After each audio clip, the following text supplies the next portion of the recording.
I've logged 11,382 lost items in this basement over 40 years. Never once did one pull me toward its owner until last Tuesday. The trigger wasn't special, a black nylon umbrella with a bent tip, a faded tag reading Lila Chin. Just another rainy day cast off. Let me back up. I'm June Gable. Most folks at South Station call me Junie. I've run the Lost and Found here since 1984, the year Reagan won his second term. The basement's ever damp this time of year. Slush melting off buses seeping through the cinderblock walls. The smell of old paper and bus exhaust thick enough to taste. Boxes stacked to the ceiling, hats, wallets, stuffed animals, the usual. I keep a space heater by my desk, but it never quite chases the chill.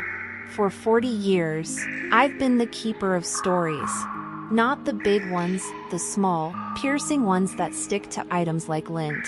Mrs. Henderson's knitting needles, lavender-scented. For years she knitted scarves for the homeless.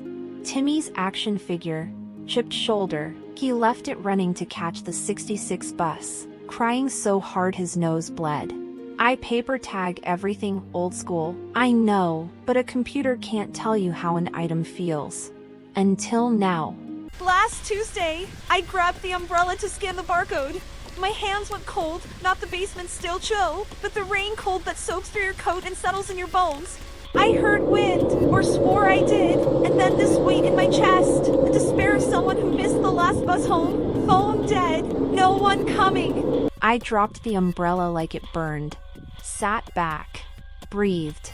Junie, you're 71, not 21, I told myself. Tired. Eat a snack. I did, apple slices, peanut butter. Felt better. For an hour. 2 days later, a driver dropped off a stuffed rabbit with a pink bow. I picked it up and grinned, the giddy joy of a kid who found their favorite toy. I heard a kid's voice, Bunny. Bunny. Clear as day. And then it was gone, replaced by a tightness in my throat. The loss of that same kid, crying at the bus stop when Bunny vanished. I put the rabbit in a box labeled toys, unclaimed, and wiped my eyes. Paranoid, right? Stress from the new database upgrade. I'd been staying late to learn the new fields, emotional resonance. Give me a break. Then came the key. Yesterday, a passenger left a brass key on the 44 bus, worn smooth. No tag, no chain.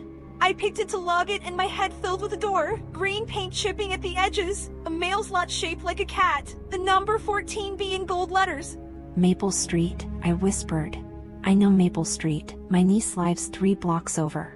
I checked the database, no reports of a lost key for 14B Maple. But I couldn't stop thinking about it. That night, I dreamed of walking up those steps, putting the key in the lock. When I woke up, my hands were shaking. This morning, I did something I've never done in 40 years. Left the depot before 5 p.m., took the 19 to Dorchester. Walked 3 blocks in the slush. Stood in front of 14B Maple. The door was exactly as I'd seen it, green, chipped, cat mail's lot. I knocked. A woman answered, mid-30s, red eyes, hair in a messy bun. Lila? I said. She nodded. I have your umbrella. I held it up. And this key. Her hand flew to her mouth. That's my mom's. I lost it coming from the hospital. She died last month. I thought I'd never get it back. I handed her the key. She took it, and I felt that weight lift, like the umbrella's despair, the rabbit's loss. All of it was gone for a second. Then she said, "How did you know where to find me?" I froze. Couldn't tell her I'd seen the door in my head. Lucky guess, I lied. She smiled, but it didn't reach her eyes. "Thank you," she said. "My mom loved that key. It's all I have left of her." I walked back to the bus stop in a fog. The slush squelched under my boots. I kept touching my hands, like I could still feel the key's warmth.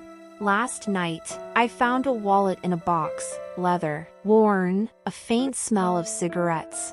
I picked it up and felt anger, hot, bright, like someone just yelled at me for no reason, like I'd been accused of something I didn't do. I dropped it fast. Put it in a locked drawer.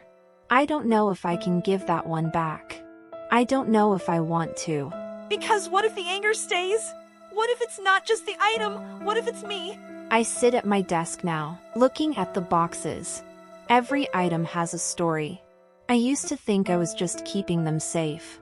Now I wonder if they're keeping me here. The heater hums. The walls drip. I pick up the next item, a glove, wool, orange. I hold it. Wait. Nothing. Yet. But I know it's coming. Once you start feeling the stories, you can't stop. And some stories don't want to be told.